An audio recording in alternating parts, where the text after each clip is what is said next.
Propaganda was used to convey an idea, often a political agenda, and influence the audience.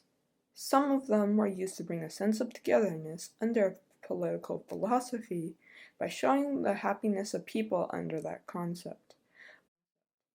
Other propaganda was used to fight other political ideas, showing the opposing philosophy in the worst light possible. The revolution was instigated by Mao Zedong in his last decade of power, in an attempt to renew the spirit of the Chinese Revolution and to get rid of bourgeois elements in Chinese society.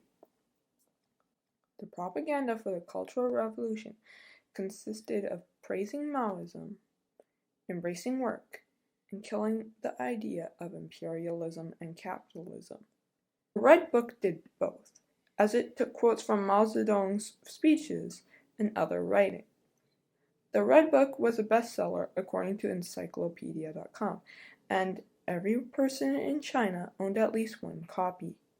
They were put into simple enough terms that a peasant or soldier could understand, and reading the easy-to-carry book became a daily ritual for people. Furthermore, people could get into trouble for disrespecting the book or misquoting it.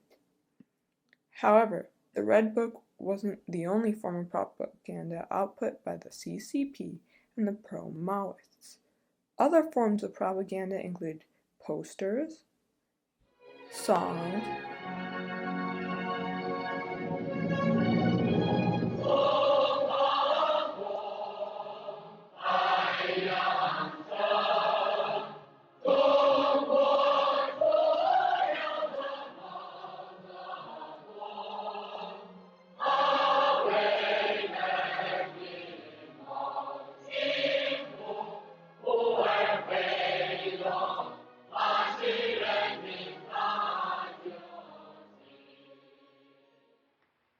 and movies.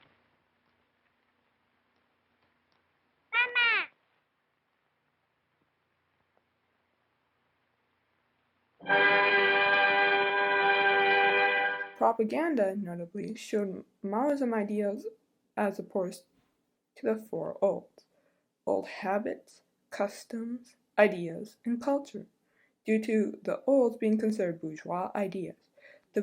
The bourgeois were notably both middle and upper class, as indicated in French, making them have more advantages than the poor, something Mao Zedong didn't want. It was this anti-elitist mindset that made up a majority of the Maoist philosophy. Common among propaganda was that it could make the philosophy an almost religious experience, as religion, like philosophy, united people in their beliefs. Propaganda played upon people's emotions, good and bad, while hiding key information about certain ideas. For example, one Maoist poster said that the end of capitalism would lead to complete freedom for black people, a statement that overplays just how bad capitalism would and how good Maoism was. The basic idea behind Maoism was that everyone was equal and capitalism was quashed.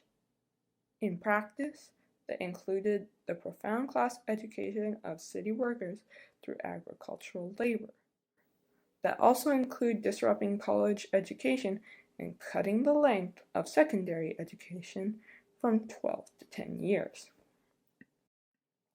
As the Red Guard and Mao Zedong attempted to force their ideals, they also tried to kill other ideals, both figuratively and literally.